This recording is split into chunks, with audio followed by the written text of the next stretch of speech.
Starting this off with you, Fonzie, I'm interested in kind of, I don't even say evolution, but the growth of Spill. Like, you started off, this is a culture first platform. How does that, or has it evolved over time? Or like, how do you think about that today? Yeah, it's changed quite a lot, I'll say. I think the first thing I want to say is, for those that aren't familiar with Spill, we came out the gate really focused on being visual conversation at the speed of culture. We really felt like there was something missing from the space, and personally, having worked at platforms like Twitter and been in the game for a minute, you never win by duplicating something that already exists. You win by innovating and building something new and exciting. So we were really focused on, okay, how do we give people new tools to create those memes that lit up the timeline when you were watching Insecure or Game of Thrones or some of these big shows? How do we create spaces where we can, flex our cultural knowledge, build community, all of that in real time? And so that was the initial thesis. And what has evolved over time, I'd say, that we weren't necessarily planning for, but has been really beautiful to see, is community. Spill has become a place where people who are looking to find their tribe, their homies, their sometimes their lovers, their friends, Yeah. are coming to and having great success. So there's art spill and foodie spill and gamer spill. There's local meetups starting in cities around the country. ATL spill, Spilladelphia, Silicon Valley, even we've seen recently. And we actually have a couple that met on the platform, I believe, right around the time we launched. They got married a year later, and 2 months after that, announced that they were pregnant. And I believe this is the first Spill baby that we're going to have on the platform that's literally going to be due any week now. I Five think they were Wow. weeks. five Yeah, weeks five from now. weeks. Yeah, Wow. it's pretty That's amazing. awesome. So, yeah, we started out, and we're still very much a real-time conversation platform. You're going to get your latest, breaking updates. We're getting even better at that. But Spill is really a home, right? It's a community. When people join, we say welcome home when they enter onto the platform.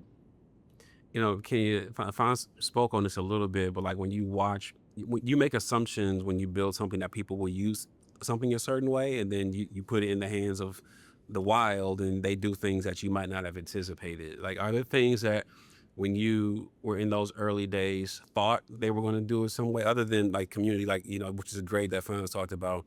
What unanticipated things have you realized are growing on the platform or ways of use? Oh, I mean, what Fonz just mentioned was incredibly surprising to us. I Yeah. mean, there's something powerful that last time we were with you, right? We talked about how we were matching our cultural fluency with our technological expertise and building for tools that we need, right? We are a team that has the lived experiences to understand why a spill existing is so vital and necessary. And at a moment like this is truly survival, right? And when we talked about some of the technology that we've brought to the table around training AI to be culturally competent and be used as a line of defense to help keep our community safe, one of the things that I think has been the most inspiring is that it's now for offense as well too, not just defense. So this safety, solving for safety on our platform means that people are showing up in authentic voice and making connections in real time, further demonstrating to us that, like Fawn said, community is one of the most valuable things that people are telling us that they need right now. And what happens when you solve for community? People meet their new best friend circles. They can find the love of their lives. They can, get the encouragement that they need from the community to start that manuscript, go for that job promotion, right? And continue to live out their best lives in a way that they're receiving that encouragement that the real world oftentimes doesn't give to us, whether we live in areas where we're disconnected from people who look and have the same life experiences as us, or we're still healing from some of the social isolationism that, the Surgeon General's has written about, creating issues following the pandemic, right?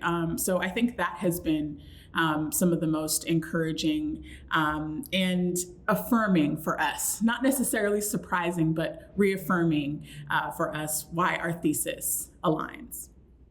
Yeah, I want both of you guys to touch on this, but I'll start with you, Kenya. Is I think about being authentically cultural and leaning into authentic culture and scale. And sometimes those things can be at odds. And I wonder how you think about those. I'll start with you, Kenya. Sure. I mean, we have a winning combination of both cultural fluency and technological expertise, like I said. And we're building Spill to be more than just a successful business model. We are showing that platforms thrive when they center culture driving communities, namely Black communities, Brown communities, queer communities, who have historically made all of these other platforms pop, but have never had the tech built for them. We're showing that that makes not just sense from a values perspective, but it also makes business sense. We've been experiencing a massive wave of growth. Q3 and Q4 alone of last year, 2024, we experienced over 280% growth in signups. And we're also making money on Spill. We are set to cross $1 million in annualized revenue this year, Go. right? A lot of people don't hit that. A lot of people don't hit that. especially at this Any age. revenue, any revenue. Yeah, Any exactly. revenue at all, for sure, for sure. I mean, and from an advertiser perspective, we've had, ads and paid partnerships since day one on Spill. Every single RFP, every single partner who has stepped up to the plate to run a pilot with us has RFP'd us again, right? And we've got folks who are building with us behind this model, and that's been incredibly validating, not just on the community side, but also on the business side. Pounds, can you touch on this? Leaning into your culture or cultures authentically and scale. Yeah, absolutely. I think first we need to just talk about the data, right? Black people, Asian Americans, Hispanic Americans are the fastest growing communities in the United States, period. So I think we need to debunk this myth that investing in these communities is a niche play. This is not the case, and it's going to continue to be the truth as we go forward. And so thinking about how we position ourselves, we don't have to try and be all things to all people necessarily all the time, but we really just need to focus on solving the problems that our communities face. And if we do that well, it actually solves a problem for everyone, right? And when we talk about the hate speech and harassment that's been going on, when we started Spill 2 years ago, we knew this was bad. And this was a problem that every single social platform has struggled with, largely because the leadership at these platforms don't feel these problems personally, right? It's sort of an academic thing, or, okay, we'll get to it when we can sort of get to it. We understand that this is the prerequisite to being a successful platform and sustaining over time. So us being authentic starts with solving what was a problem back then and is now metastasized to the point where almost 1 out of every 4 Americans that uses social media, and this is everyone, has experienced some form of hate speech and harassment in the last 12 months alone. This is insane. This is like a hate crime, and nobody's really prioritizing it from the legacy platform standpoint. So for us, authentic means really focusing on these problems that affect our community. And by solving them really well, we know that not only will our community win, but so many other folks who are looking for safe spaces now will also win as well. So by all intents and purposes, focusing on our communities is the best business that you can do right now. It's not in any way a niche play, and we need to debunk that officially forever. I love it. I want to highlight a phrase I've heard, or a word I should say, that both of you guys have touched on, and that's safety online. And the part of what keeps us coming back to platforms like this is like this necessary tension, like this. We love to debate, we love to work through things. That it's just a human thing to battle out, whether we're talking about the game, we're talking about social issues or whatever. Like, that's just what we do naturally as human beings. And I think about my curiosity on how do you foster that and ensure safety? Hmm. Yeah, JP, Yeah, you jump in. sure. I mean, we've got some of the most progressive community guidelines, right? And I helped to author them myself, along with top trust and safety professionals in the industry, many of whom are Black women too, right? And so our community guidelines, I encourage everybody to go check them out on spill.com. We mean what we say and we say what we mean, right? We don't tolerate misinformation and disinformation. We don't tolerate hate against anybody, body shaming, dead naming, right? We're very clear about what our rules are. And most importantly, we enforce them. People don't want to abide by the rules of the House of Spill. You're out of here, right? It's really clear. And so, that safety team looks like, humans in the loop who are a team of dedicated individuals who are on call 24/7, 365, who are the human lines of defense. And then again, we're building one of the first ever large language models for content moderation that is trained by the very people who get the most hate online, which, Fonz just named: Black communities, queer communities, brown communities, not just domestically, but also abroad. And that is a winning combination of safety. What we've noticed also is that Spill is a community that has been leaning into these guidelines because they're recognizing that when enforced, the air is different in the Spillaverse, right? And they're starting to govern themselves. So we don't even have to have a heavy-handed approach as, a moderation system or trust and safety teams.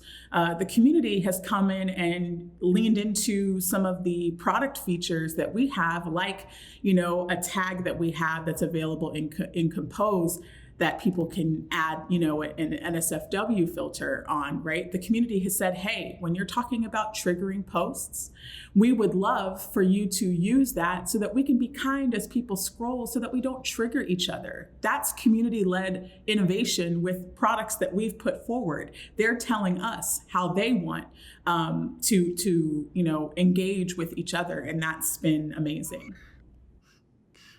Franz, I wanted to talk about, your journey as like your founder in this way. It's like, you were working at some of the other big companies previous to this, and you're running, a startup now. And how have you had to develop as a leader, and as, how you think about solving problems and building teams and building companies and generating revenue and raising money and all of these things? Like, how has that forced you to develop and grow?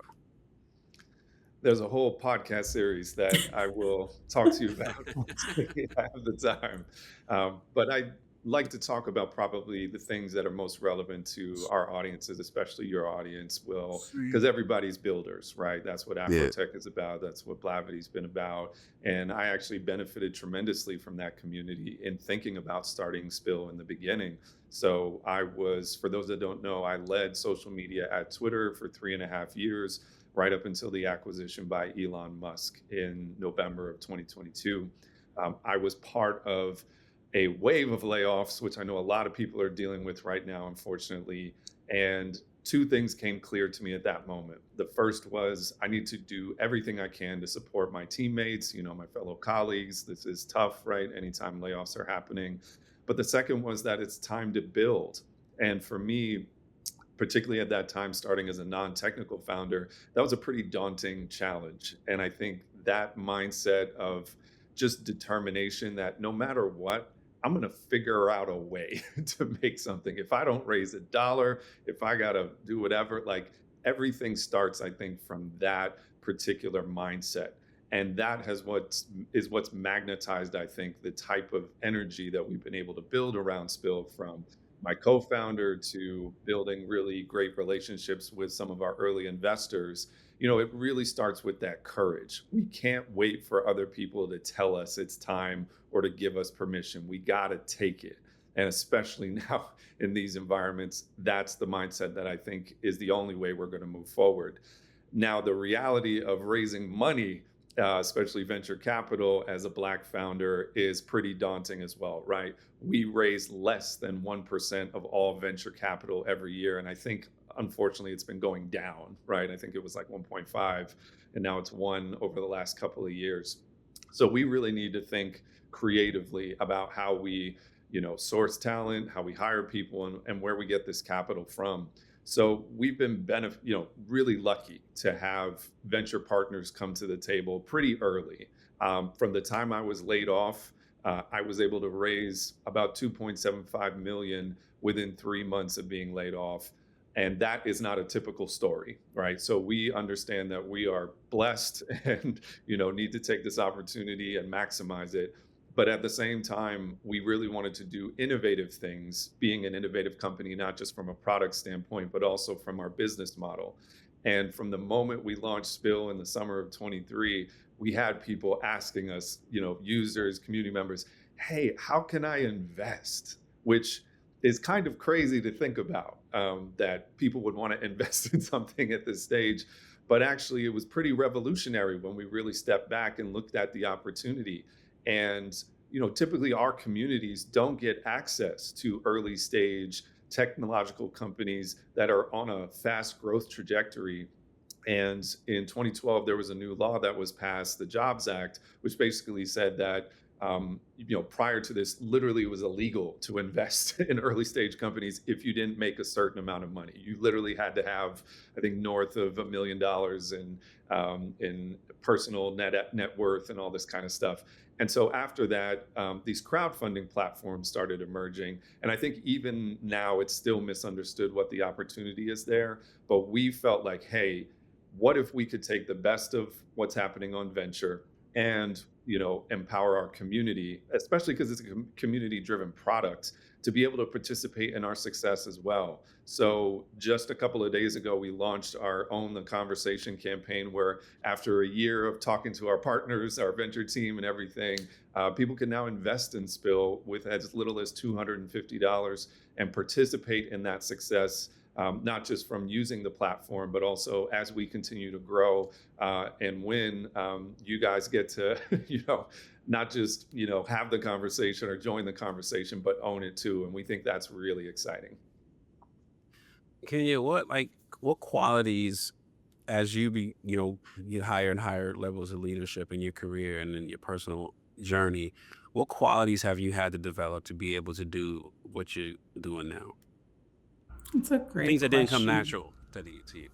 That's a great question. I mean, I have to start off and say that I'm a two-time founder myself, and working at Spill is honestly the first time I've been 100% in-house with another company in my whole career. So I arrived in the world of tech as somebody who was not traditionally trained to work in tech, but had a wealth of experience from being an entrepreneur for over a decade, right? And for all the entrepreneurs who are listening, y'all know you have to develop a diverse skill set to be able to run your own business, regardless of the industry that that's in, right?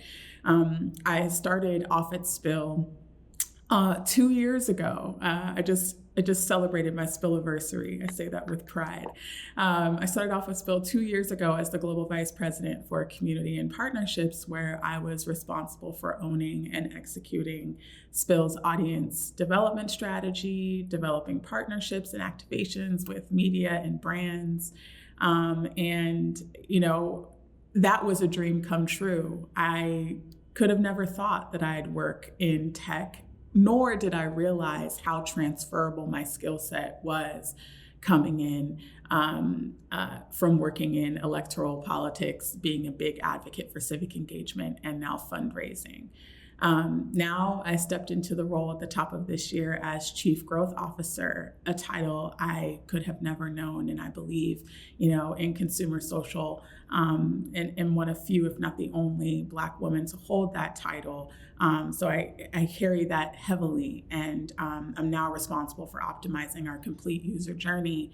But this role, Chief Growth Officer, is one that I had to grow into. Fonz can admit that too, right? I've had to learn to look at things from a product perspective, from being data informed, having a very reciprocal relationship with our community who is telling us in real time how they want to use our product. And I've also had to learn, from an insights perspective, how to develop relationships with our partners, our paid partners, and serve up products that meet their needs, but also center and value the opinions from the community that I come from, and that we're centering on our platform. And so, it's a lot of learning in real time, not being afraid to misstep, but also leaning on the expertise of my fellow leaders at Spill. We have such a talented team that Fonz has curated and put together, and I am so deeply supported in this work, and that makes me have the courage to continue to stretch for the things that might be in my 20th out of 100th percentile, but I know that I am well supported on the teams that we're on. And if I, As go ahead, go ahead. oh, sorry, if I could just double click, because Kenya often undersells what she's accomplished in this. I just want to talk about the trust and safety piece for a second, just because the whole industry is actually moving away from this discipline. Meta's rolled back their trust and safety teams. We've seen it across the board. And Kenya stepped into this role not having any formal background or training in that world at all, and has built not only the guidelines, which essentially when you're building a social platform, it's like designing a country. You're like designing laws that people are going to abide by in order to participate. And Kenya stepped up to this challenge, not only designed a whole framework for governance on the platform, but built the team from the ground up that is executing on this, and informs the technological piece of it, also informs how we enforce our guidelines in ways that are thoughtful, right, and have context versus just, a hammer that smashes everything, right? Yeah, And I think you brought this up earlier, Will. What that has enabled people to feel is, I can be myself here. I don't have to code switch. I can talk how I talk, all of that. I can engage in dialogue. I can engage in even, some debate here or there. right, But I right. also understand that it is about respect. And this is a problem that trillion-dollar companies have not solved. And Kenya has made tremendous, tremendous impact in this area on Spill. So I just want to give her flowers for that. And Thank also, you. again, shout her out for her new promotions and chief Yeah, growth yeah, officer. We yeah. love to see it. Thank I you. love, I Thank love you. that. I mean, I think about, as somebody responsible for growth, not solely, but you're leading growth. And even you, Fonz, you can chime in on this too. Like, the job is to figure out what people are going to want tomorrow, not necessarily just today, but we got to be ahead, skating to where the puck is going. Like, what do you think social media looks like 18 months from now, 24 months from now? Like, what are we going towards? What are you seeing in the data and just in, you know, just recognizing trends that may not show up in data? Qualitative, that's the word I was looking for, qualitative. How do you, what are we aiming at? Sure. Well, first I have to lean in on the data that we are seeing that's validated by the momentum that we've been experiencing, right?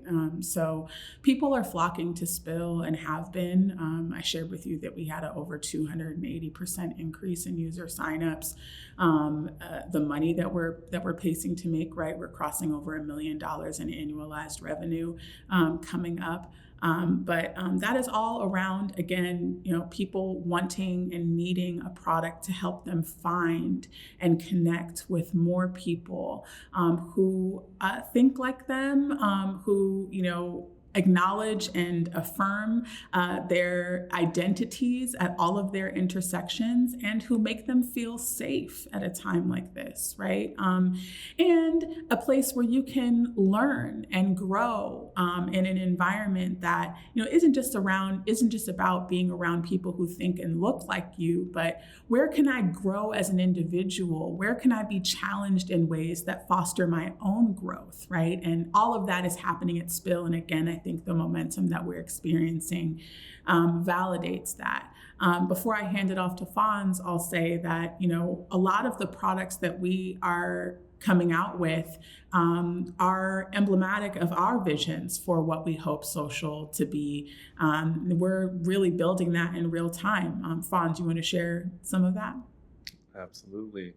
I think to add to some of the context that we're seeing on the macro trends, there definitely is a generational split. Folks who are, like myself, elder millennials, we, want to stay informed and keep up to date. And that's a lot of what people in that sort of demographic are loving about Spill. We have a team, and shout out to Kenya's team that also leads this as well, that's giving you those breaking push notifications, whenever the latest Kendrick track drops coming at Drake or, something else. You're going to find out about it on Spill first. But the younger audiences we're seeing are really looking for that community piece in a much smaller way, right? They want to curate and create their own sub communities. And so we launched a product, a groups product in Spill that's in beta right now. And it was amazing. We had thousands of groups created within the first week.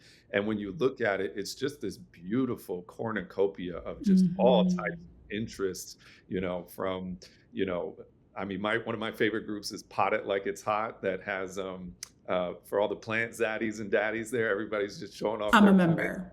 How they take care of them, to like Divine Nine groups, to regional groups, to people that are interested in,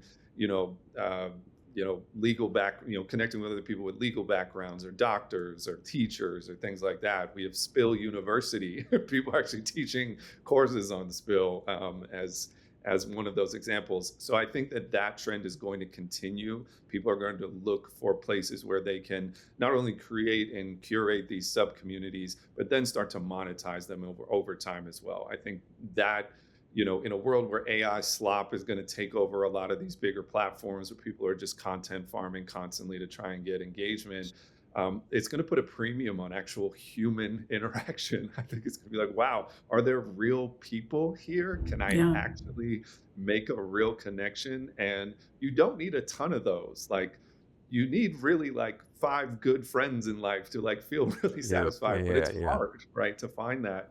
And we feel like Spill is going to be an incredible tool for that in the future, and going to make that a lot easier to find versus other platforms.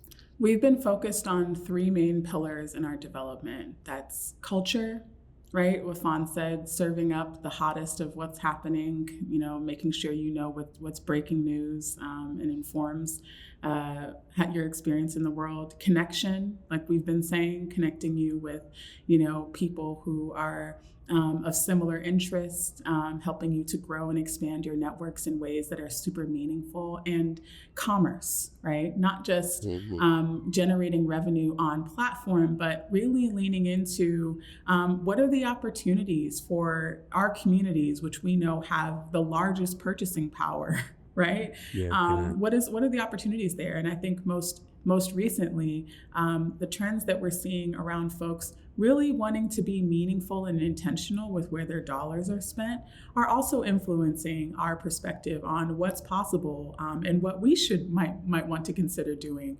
on Spill as well too. So culture, connection, commerce are what we're focused on, and we think that is an incredibly winning combination for the future of social media. Yeah, Kelly, he talked about this earlier, like the partners, the advertisers, the people who are, making they want to reach the audiences here. In the early days, like there's no advertisers because we're trying to build, the traction. But you're at that point where you're getting to those, your point, the RFPs and et cetera. And I wonder, like, how you balance what advertisers want versus staying true to the culture you're building.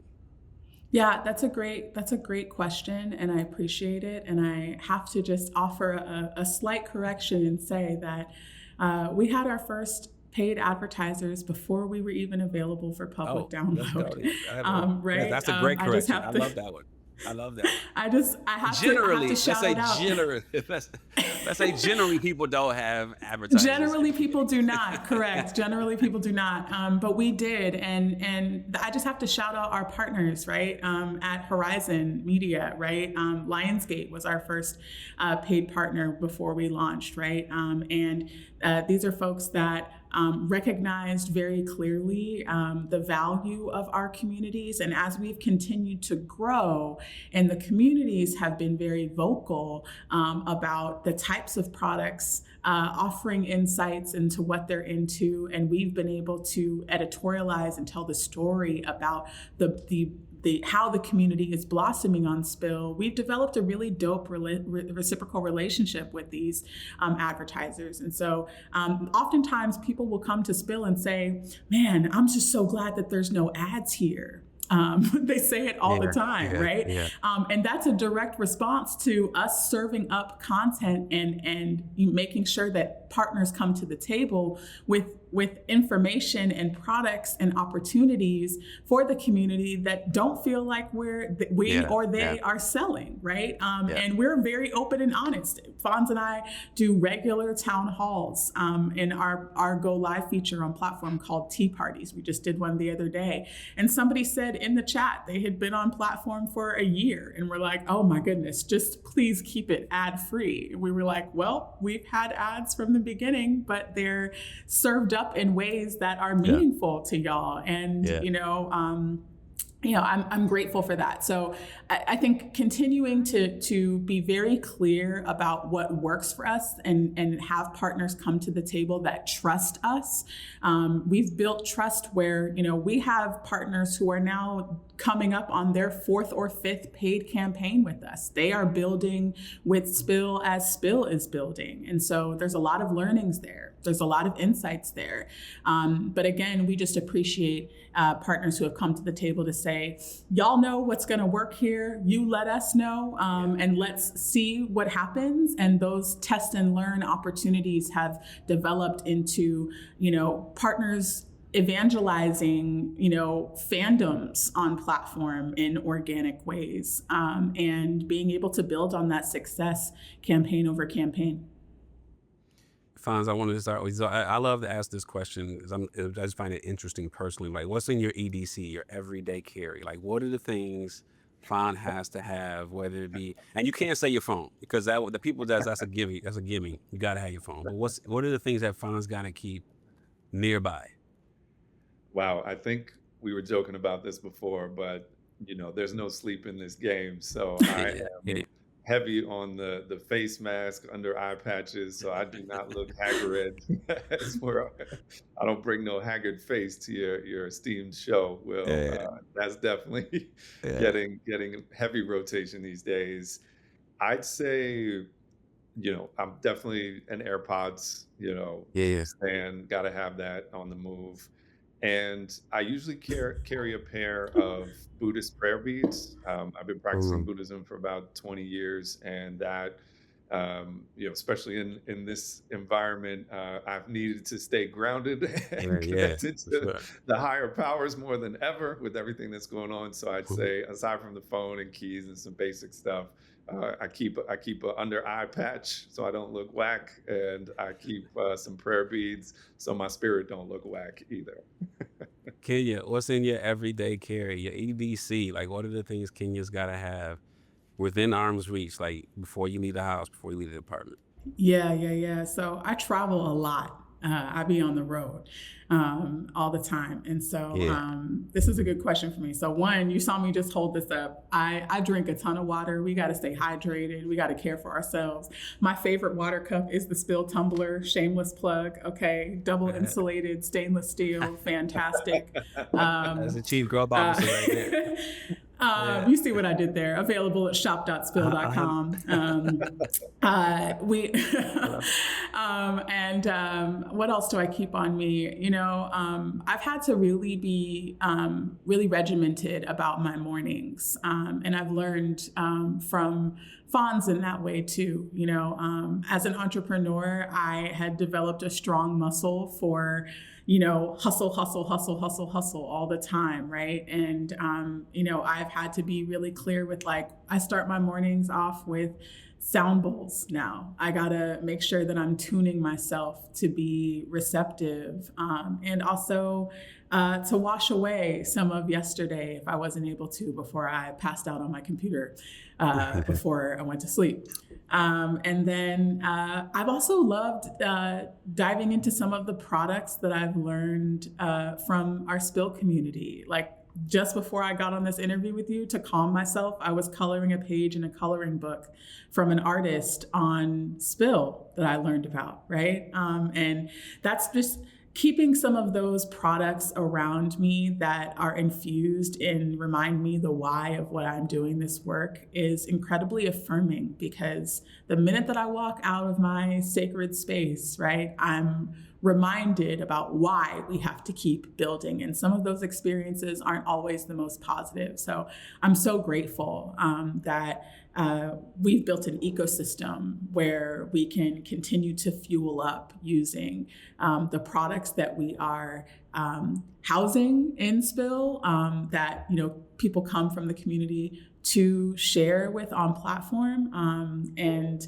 that I also am being unapologetic about what I need in order to feel my best self, because our communities deserve us at our best. So we got to make sure we're caring for us.